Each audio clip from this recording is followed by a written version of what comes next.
de haut cadre de l'AES et que ce qui se passe là-bas vraiment n'est pas chose. Je dis, bon, donc, écoutez, chers frères, vous croyez vraiment en ce que vous dites? Vous croyez que ces gens-là vont aujourd'hui arriver comme ça et couper les ponts avec, par exemple, le franc CFA et couper le pont avec la coopération avec les Occidentaux et ainsi de suite? C'est graduellement qu'ils vont évoluer. S'ils ne sont pas encore sortis du franc CFA, par exemple, cette monnaie nazie, c'est justement parce que, nous le voyons, ils ont créé une banque d'investissement. Ils sont en train de constituer leur réserve d'or avant de lancer leur propre monnaie. Raison pour laquelle on s'acharne sur eux, parce qu'ils savent que si cette confédération réussit, c'est que l'Afrique a échappé de leurs mains. Que ça va s'étendre tel que également les 13 colonies des États-Unis par la suite se sont étendues pour qu'on ait aujourd'hui le nombre d'États qu'on a aux États-Unis. C'est à nous, Africains, de réellement nous asseoir pour nous poser les vraies questions afin de trouver les approches de solutions. Savoir capitaliser sur les petits gains que nous avons pour le moment, les petites victoires que nous avons. Il nous appartient de protéger ceux qui font l'effort aujourd'hui de sortir des tares que la colonisation, des tares que l'impérialiste nous a entretenus et qu'ils nous ont laissés sur le territoire aujourd'hui. Souvenez-vous par exemple qu'en 2014, l'armée française faisait quoi chose au Mali? On entraînait les Maliens avec des bouts de bois. Tu tiens un bout de bois et on te dit de dire qu'est-ce que ça signifie? Alors que l'armée malienne dans les années 80 était une armée forte, quand bien même c'était, comment appelle-t-on, un petit territoire, comme on peut l'admettre aujourd'hui à travers l'Afrique, en regardant aussi les autres puissances qui se sont élargies. L'armée malienne à l'époque n'était pas rien. Ce sont eux qui sont venus leur dire qu'ils n'ont pas besoin d'armée et qu'ils peuvent leur assurer la sécurité, de se désengager de l'achat des armes et de tout un tas d'histoires. C'est comme ça qu'ils ont d'abord détruit cette armée. Et donc, aujourd'hui que nous voyons cet embryon, nous voyons cette confédération qui est en train de créer une armée aussi confédérale.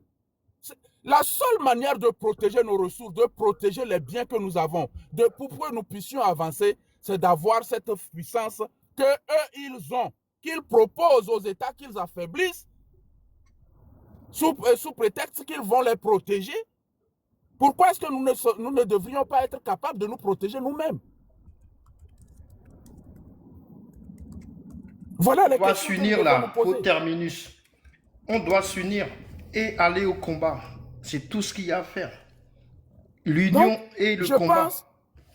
Donc je pense que cette affaire, cette histoire-là, l'arnaque de l'ONU, de tout un tas d'histoires, de ce bazar de communauté internationale, nous devrions vraiment sortir la tête de cela. Parce que si nous ne le faisons pas, ils vont toujours avoir raison de nous. C'est la raison pour laquelle aujourd'hui, ils ont réussi à créer au sein de nous-mêmes des gens qui nous combattent. Si nous n'arrivons pas à nous en sortir, c'est parce qu'ils ont réussi à nous opposer les uns les autres.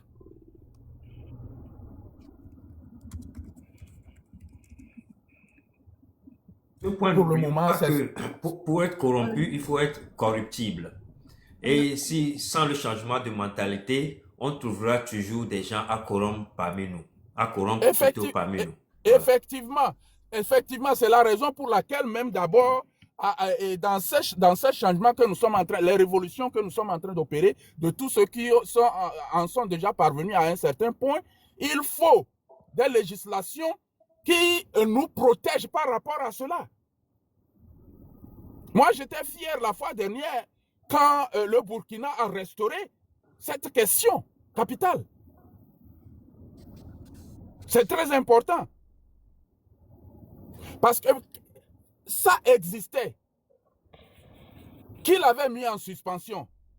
C'était Roch Christian Kaboré.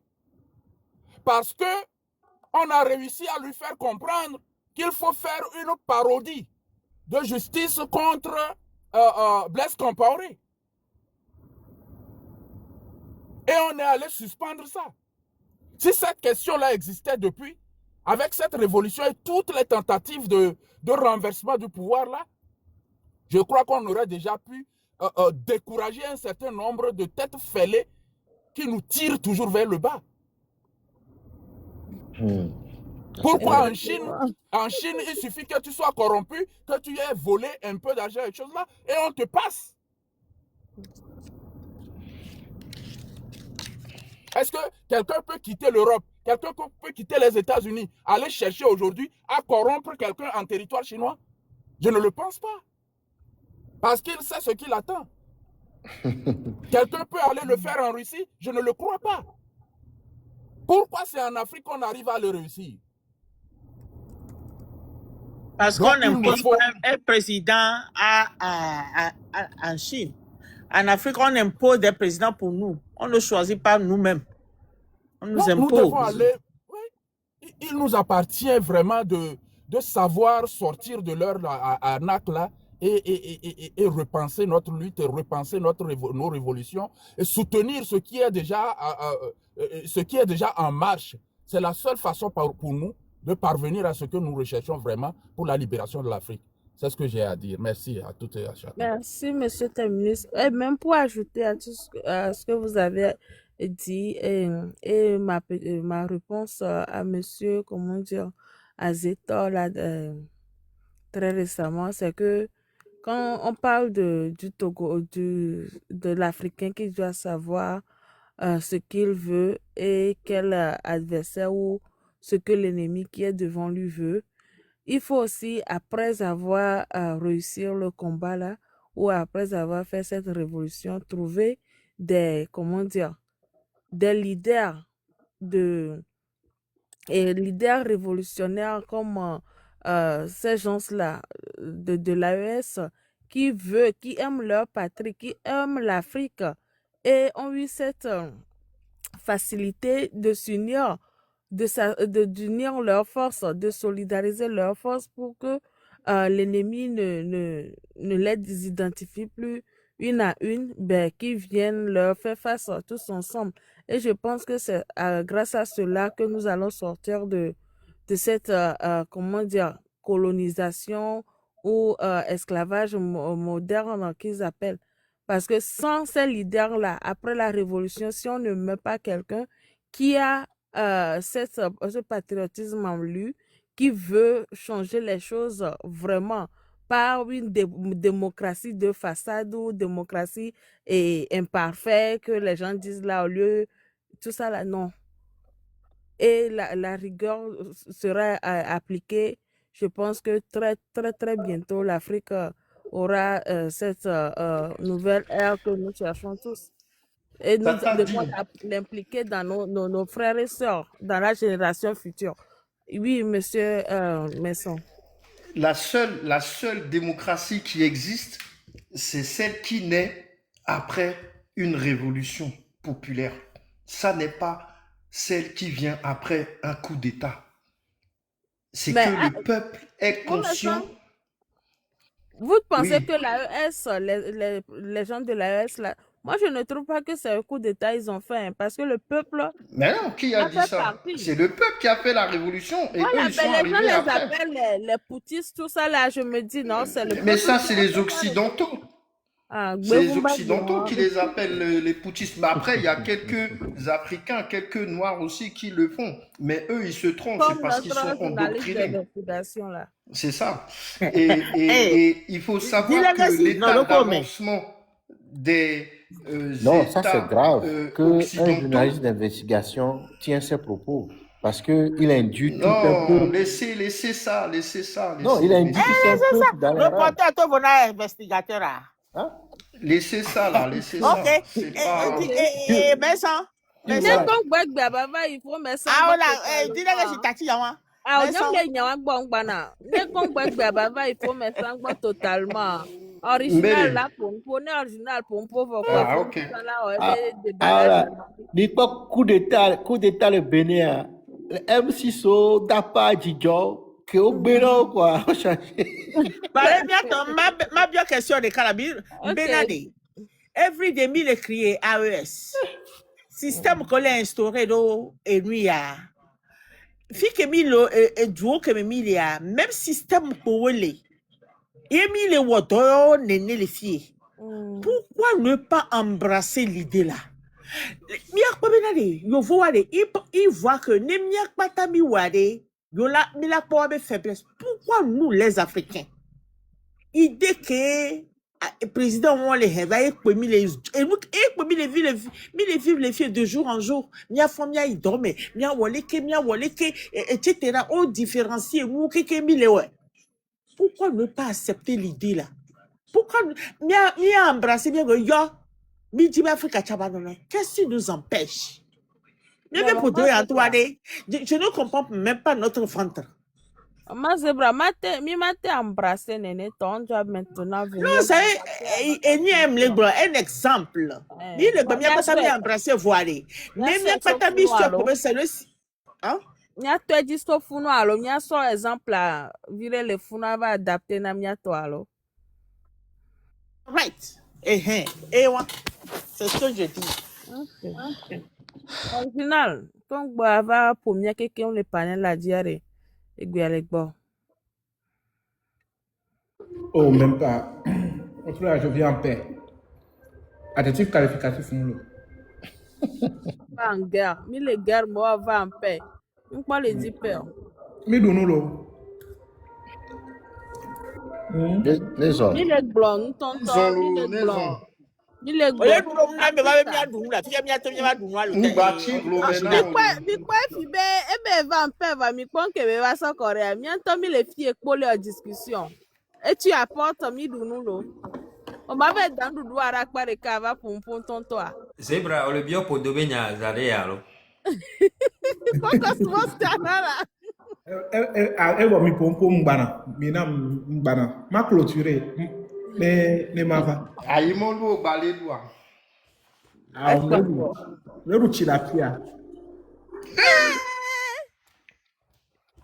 agbem na olo le bon quoi nyam nyam ke ti so gba ba de bon touchon il a tellement quand on courait comme le nous et pour mettre dans que et pour mettre dans que ma glonya ne pour me ça ba ho gba enu anya fofo ke pompo tutu gba outstanding ekele glon de ke e don o na le do o le fiero ai do me kweto agbova munya be exemple be pobele na voix je pense que agbetoa no wodo wa ola kuandarelo apabo do vision na business de alors inventer de alors développer de on avait $10 elo ye nya gboa e do $8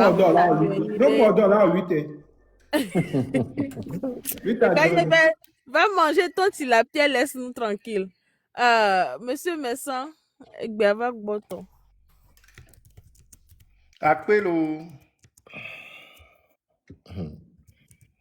Oui, donc je voulais faire un petit exposé sur le panafricanisme, d'où c'est né. Bon, au départ, ça ne s'appelait pas le panafricanisme parce que le panafricanisme, c'est, on entend Afrique, mais ça n'est pas né en Afrique.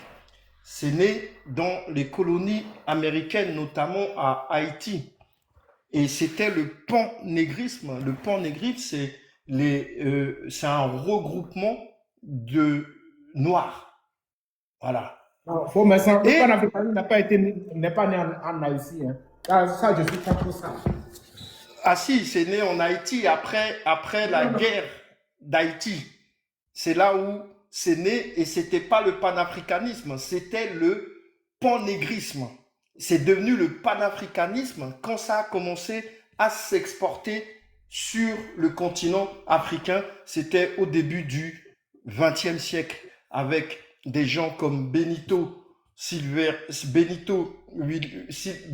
D'Artagnan avec des gens comme Henry Sylvester Williams, avec des gens comme Marcus Garvey. Mais avant eux, c'était le pan-négrisme. C'est ce que je vais étayer ici tout de suite et ça nous aidera à comprendre un peu mieux quelle était l'idée derrière le pan-négrisme qui est devenu après le panafricanisme. Monsieur Vincent, est-ce que le pan là ou le pana là a une signification?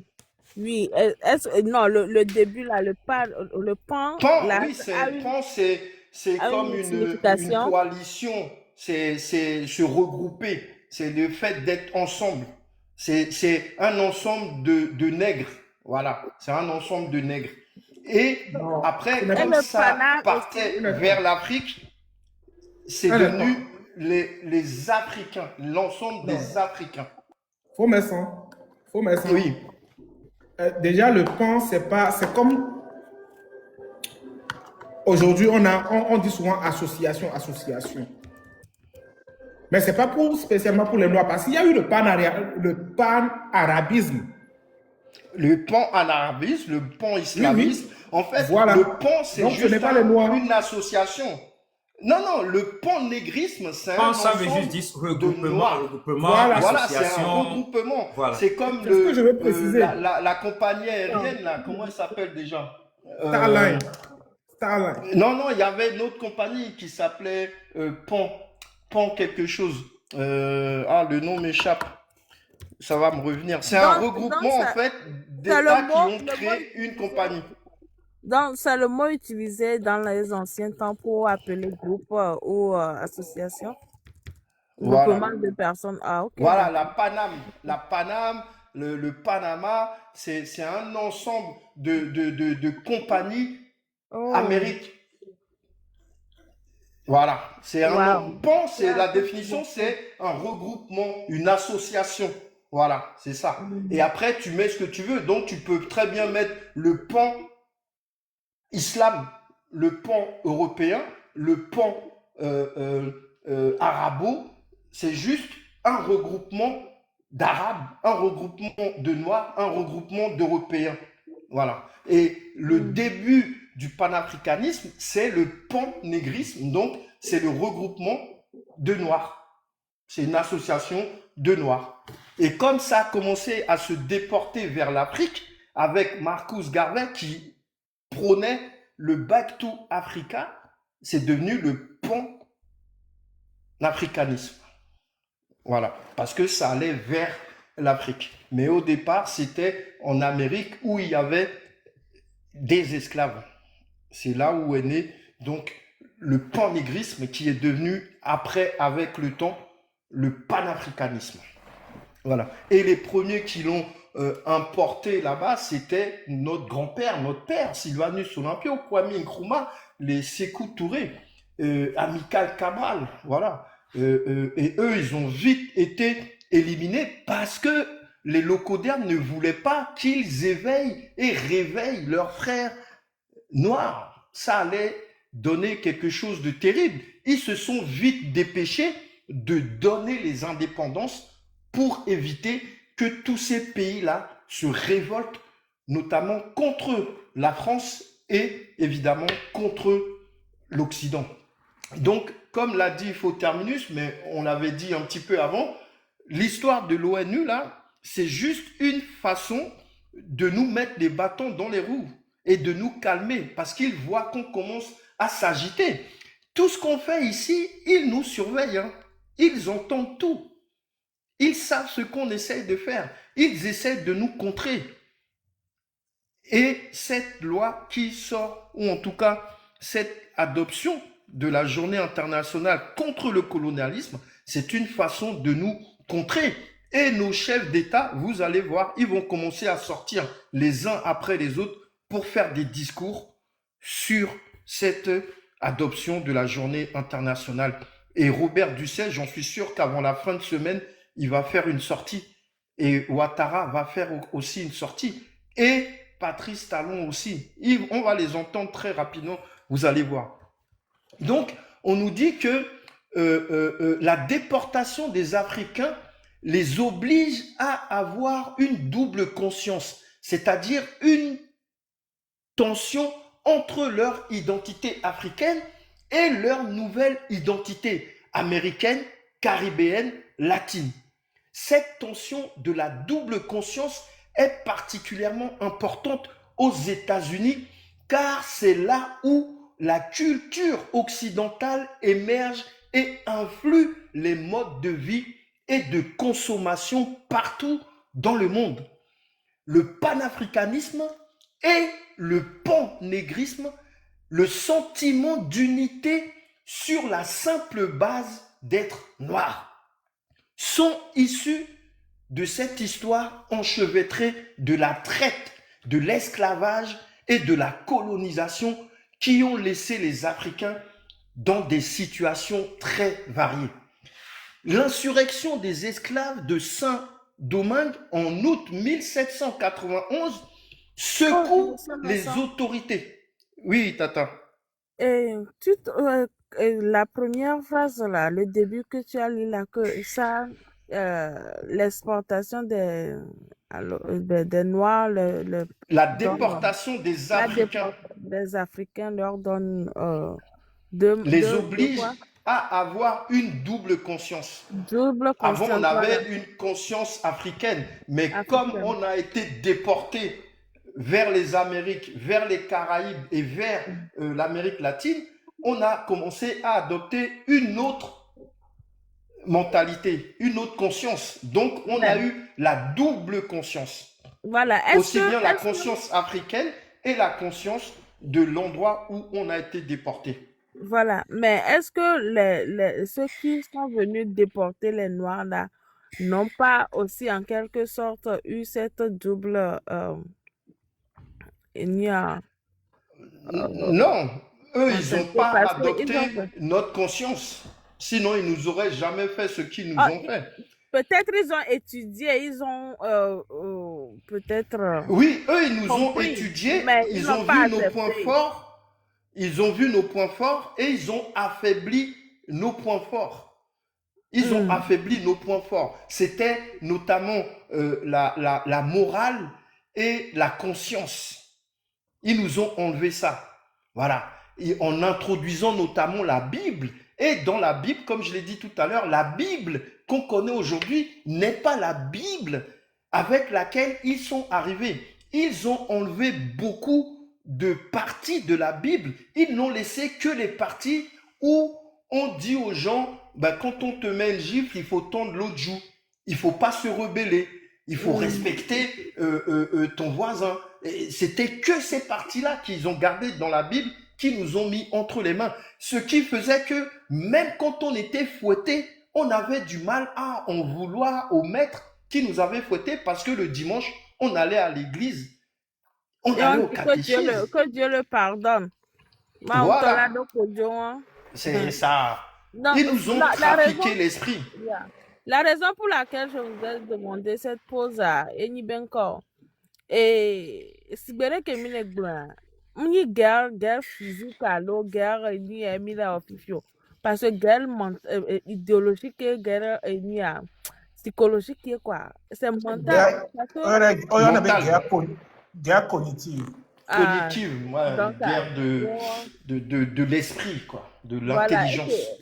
Voilà, et mi blanc il y a guerre cognitive et les Gamela va soumis la so tachada mais quand même faut mettre ça c'est sûr mais